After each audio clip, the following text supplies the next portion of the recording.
E aí pessoal, tudo bem? Esse vídeo era para ter lançado na semana passada, mas por causa dos 1000 inscritos eu acabei adiando.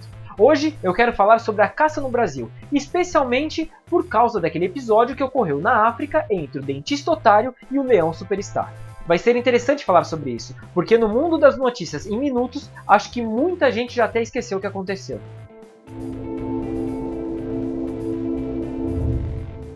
Para não perder tempo, vamos definir rapidamente o que é caçar. Caçar é o ato de perseguir, surpreender ou atrair animais silvestres a fim de apanhá-los vivos ou mortos.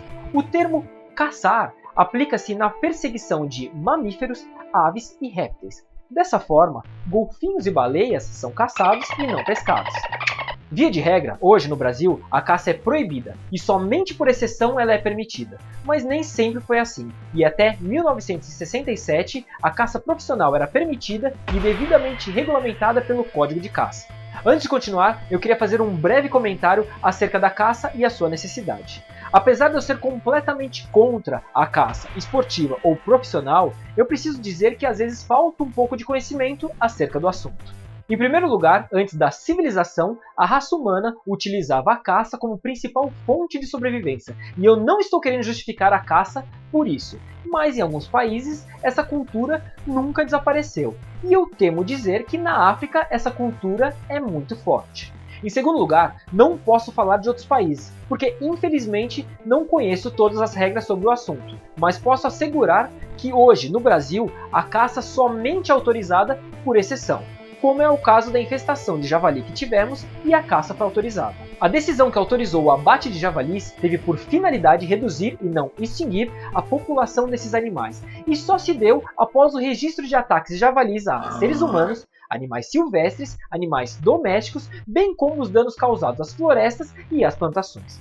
Ou seja, o javali se transformou numa praga que precisou ser controlada. E é aqui que está o X da questão, pois muitas vezes existem infestações de certa espécie animal que infelizmente necessita de controle.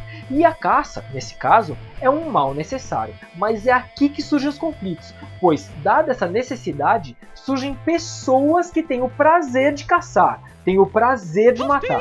Eu não estou defendendo a caça de maneira nenhuma, muito menos o prazer que certas pessoas têm com isso. Mas a questão é que o abate de certos animais pode se tornar necessário, como é o caso do javali aqui no Brasil ou dos ursos lá nos Estados Unidos, por exemplo. Preciso frisar bem que não estou falando da caça ilegal ou não permitida. Muito pelo contrário, estou falando da caça permitida no Brasil e da linha tênue entre o que precisa ser feito, o mal necessário e como certas pessoas podem ter prazer com a caça. De qualquer forma, concordando ou não, o controle de certas espécies deve ser feito. Entendido isso, vamos prosseguir. Como eu já falei, hoje no Brasil a caça é proibida. Mas como no direito quase nada é absoluto, temos algumas exceções, e a caça será permitida quando for realizada para saciar a fome de quem mata ou de sua família, e nos casos em que há autorização do órgão competente, seja para proteger lavouras, pomares ou rebanhos, bem como quando o animal for considerado nocivo, como é o caso do javali. A autorização para a caça de animais atualmente é dada pelo IBAMA, mas não se engane, não é porque o abate de javalis foi autorizado, por exemplo, que qualquer um pode matar como quiser e da forma que quiser. É necessário se inscrever no Cadastro Técnico Federal e cumprir uma série de formalidades. Quem tiver mais interesse e quiser saber um pouco mais sobre o manejo de javalis, eu vou deixar no meu site mais informações. Vamos falar das penas desse crime. Quem caça sem licença, permissão ou autorização, a pena poderá ser de 6 meses a 1 ano de detenção e multa. A pena poderá ser de 9 meses a 1 ano e meio de detenção e multa se o crime for praticado contra espécie rara ou considerada ameaçada de extinção, ainda que somente no local da infração, em período proibido à caça, durante a noite, com abuso de licença, em unidade de conservação. Aqui seria o caso do dentista e do leão Cécio, se o crime tivesse sido praticado no Brasil. E a pena poderá ser triplicada, ou seja, poderá ser de 1 ano e meio a 3 anos de detenção e multa quando for praticada no exercício da caça profissional. Apenas para comentar o óbvio, o exercício da caça profissional ocorre quando o sujeito ganha dinheiro com a caça. No Brasil isso não é muito comum, mas no Pantanal mato-grossense existe o comércio ilegal de carne de jacaré. Essa prática, caçar jacaré, infelizmente causa grave dano ambiental e desequilibra o ecossistema. Não preciso dizer que as penas que eu mencionei são ridículas, e não sou nem eu que estou falando isso, porque, com exceção da caça profissional, todas as outras penas são consideradas infrações de menor potencial ofensivo. E o que isso significa? Significa que, havendo esse crime, poderá ocorrer a transação penal ou a suspensão condicional do processo. E para você que não sabe o que é, eu posso resumir grosseiramente que poderá ser feito um acordo e o caçador, nesse caso, nem será preso. E para piorar, ainda que seja decretada a prisão do caçador, em qualquer hipótese, inclusive no caso de caça profissional, o regime de cumprimento inicial da pena será o semiaberto ou aberto, pois todas as penas são de detenção. Com exceção da multa, que deve ser aplicada na pena e depende do juiz para fixá-la, inclusive no seu montante, podendo ser muito ou pouco, eu quase poderia dizer que caçar no Brasil não pega nada.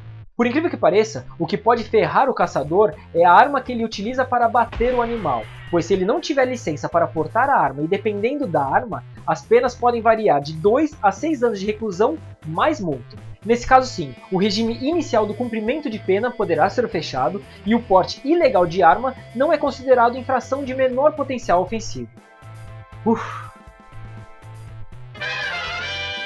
Para finalizar, eu gostaria de falar rapidamente quem são as pessoas que estão sujeitas às penalidades da caça ilegal. Essa é fácil, é o cara que caça o animal, não é? Muito bem, meu padawan, esse é o chamado autor direto, mas não é só ele que pode sofrer sanção penal. A lei enumera uma galera que pode ser considerada como autores indiretos. Confere aí.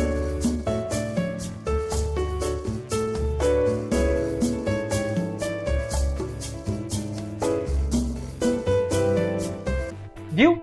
Deixa eu te dar um exemplo para você linkar esses dois autores, direto e indireto. Um sujeito vai na fazenda de um amigo caçar jacaré.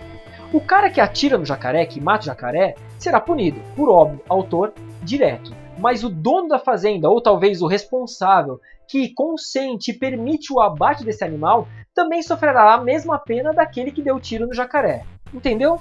Fácil, né? Bom pessoal, essa foi a minha contribuição dessa semana. Se você gostou desse vídeo e acha que essa informação pode ajudar ou interessar alguém, compartilha, é de graça e de quebra você ainda será bem visto. Se inscreva no meu canal para salvar os jacarés do Pantanal e se quiser saber mais sobre o meu trabalho ou sobre o abate de javalis, acesse www.naosabedireito.com.br. Tchau e até semana que vem.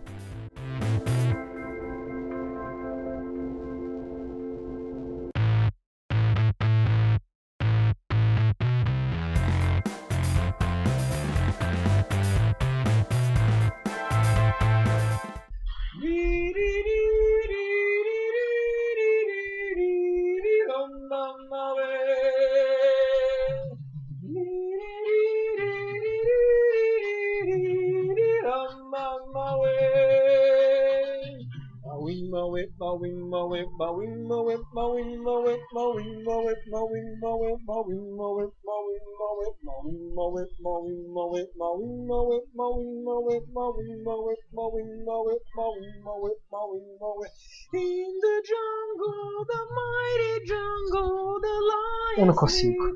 É só um animal irracional.